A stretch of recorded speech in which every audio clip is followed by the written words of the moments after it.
Genau, also der grundlegende Gedanke ist dass man sagt, es gibt in unserem System manche, die nicht entsprechend ihrer Möglichkeiten sich beteiligen. Da reden wir von den ganz starken Schultern. Und es ist nicht die Krankenschwester, das ist nicht der Sparer, es ist nicht derjenige, der in seine private Vorsorge investiert. Das kann ich Ihnen wirklich versprechen, dass die nicht damit gemeint sind. Und deswegen gibt es die zwei Prinzipien von uns. Wir sagen, wir möchten dort entlasten, wir möchten die arbeitende Mitte entlasten.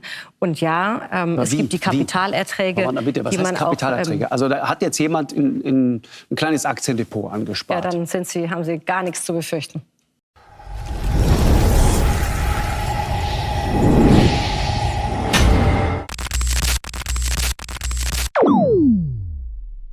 Hey Leute, heute schauen wir uns mal etwas genauer an, was in der Landsendung mit Franziska Brandner von den Grünen abgegangen ist. Kapitalerträge und Migration. Da ist ja einiges durcheinander geraten. Es zeigt sich mal wieder, die Grünen haben nicht nur keinen Plan, sie versuchen uns hier hinters Licht zu führen.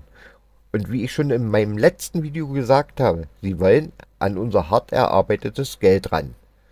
Warum die Grünen uns hier wirklich verarschen und was das mit ihrem Idealen zu tun hat, das erfahrt ihr im Video. Glaubt mir, du willst wissen, wie sie sich hier blamiert haben. Wenn euch das Video gefällt, dann lasst unbedingt ein Like da, abonniert den Kanal und schreibt mir in die Kommentare, was ihr von den Grünen haltet. Ich freue mich auf eure Meinung. Auf geht's!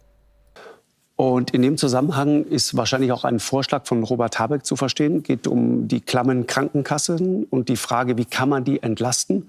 Riesenempörung. Habeck will ans Geld der Sparer und so weiter.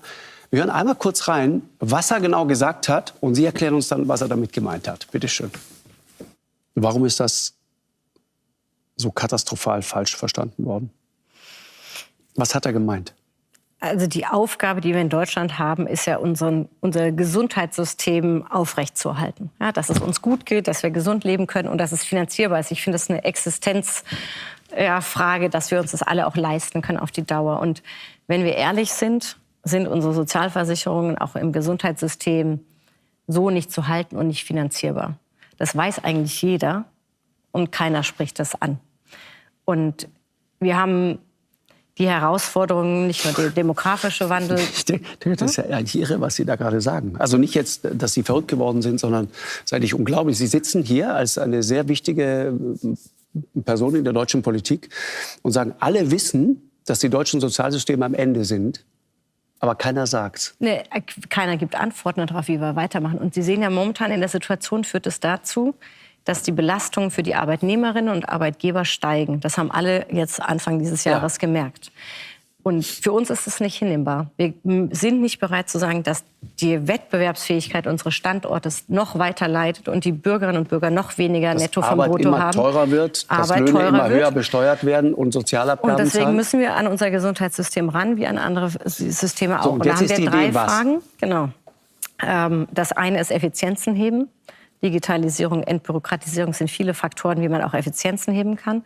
Das Zweite ist, dass was wirklich eigentlich durch Steuern noch hohe Einkünfte haben. Und ich kann Ihnen das hier versprechen, wirklich ist meine Garantie, dass es diejenigen nicht treffen wird, die Sie alle hier im Kopf haben, nicht die Krankenschwester.